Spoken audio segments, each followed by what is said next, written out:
So this week I saw HBO's Sympathizer, and let's talk about it. Fresh off the boat, always smiling like the good Asian. So The Sympathizer is an adaptation of the Sympathizer book, a Pulitzer-winning novel, and I knew nothing about it going into it. I was very excited. I've been very excited about this show for a long time, ever since Robert Downey Jr. was announced to be joining the cast, along with Park Chan-wook, of course, being the director. And I feel like we should talk about Park Chan-wook straight away. I'm not gonna make this review as long as my Fallout review, which is out on the channel now. You can check that out. But I also want to say I did react to every single episode of Sympathizer, so you will see those reactions from me every single Sunday. But we're going to start with Park Chan-wook as a director in this, because everyone expects him to direct something brilliant, and yes, he does. His style in this is fantastic. A lot of the time, and you'll notice in my reactions as well, so much of the time in those, because he directs the first 3 episodes, where I react to some things that he does in it, and I just go, Park, you show off. And I say that a lot, and you're going to be saying that a lot when you watch this, because he really does show off with a lot of his transitions, a lot of his shots. Sometimes you sit there and wonder, how did he do it? How does he do it every single time? So straight from the bat, directing is fantastic, but everyone expected that. So we'll get into the other elements of the show that I want to talk about, because everyone, again, expects Park Chan-wook to be fantastic. It's also directed by the director of Utopia, and also one episode is directed by the director of City of God. So if you didn't know about that, get excited about that. But the style is consistent, the director is consistent throughout the whole show, and that was my main worry, that, Park Chan-wook is at this whole other level, and then for these directors who are still great to come in to try and attempt that, would it work? It does. So the show has a fantastic balance of comedy and drama. You get that from the trailer. I think the trailer paints it more of a comedy than anything else, which is completely valid. I mean, the show is mostly comedic, for the most part, at least in the first 3 episodes of the show. But it does have a lot of drama. It's very thrilling. There's a sequence in episode 3 that was the first sequence for me in the show that I kind of sat there and went, oh wow, this is okay. This is really good. This is a really good show. So again, directing everything, that's consistent. It's great. The balance of the comedy and drama, both in its screenplay and through the directing, it is quite saturated at times, but it all works within this world, especially considering that all these characters come to America, and America's this American dream, and a lot of the people who come to America to work under the general, they believe into the American dream, and they want to start their own businesses, because anyone in America can start a business. Which moves on to our lead actor, Hwai Xuande. Hwai Xuande, yeah, that's how you pronounce his name. It's Hoa and then Xuande. I think Hwai Xuande is the lead actor here. I couldn't find a way to find out pronunciation, but I'm pretty sure this is pronunciation. He sealed his Emmy nomination this year for limited series. He is absolutely brilliant in this, delivering such an emotionally complex and compelling performance. Again, both comedic and dramatic and terrifying. I mean, on the poster, there is a little, I don't know what to call it, but a little bit of text that says refugee, traitor, hero, spy. And I want to talk about that for a second, because that for me explains this whole story almost, because the story is obviously a very much a political commentary and social commentary on during the Vietnam War. Again, if you're familiar with the book, you know what the meaning behind it all, and I don't want to say it all, because I feel like you should experience that for yourself and not have it fed to you. Because it's not a show that just feeds you things, a lot of it's in the details, and that refugee traitor hero spy, for me, that represents that in this world right now, currently, which also can apply for nowadays.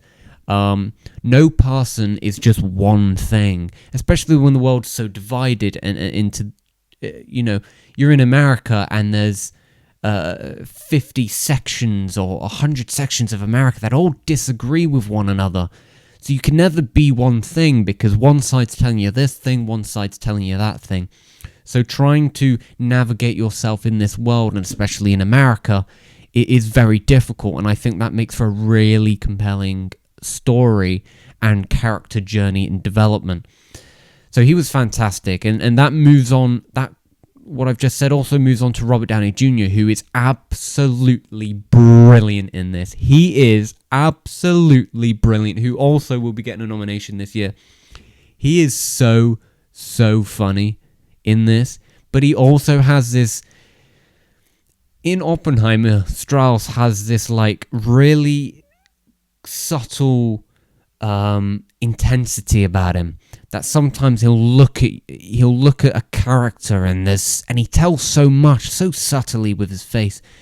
And Robert Downey Jr. is not only so funny in this, but there's so many moments where he gets close to a character and the camera is close to him and he says a few words, but it's just so powerful. Not in an emotional sense, but just like, whoa, I feel like I should be taking this guy quite seriously. As funny as he is, he's intense. He represents a lot of things. And Robert Downey Jr.'s characters, because he plays multiple characters, represent this whole thing. And that thing that I said before about this world so divided, no one's ever one thing, I think is represented really well through Robert Downey Jr. because he plays multiple characters and they all look the exact same as him. They're dressed a little different, but each one of them represent a certain thing.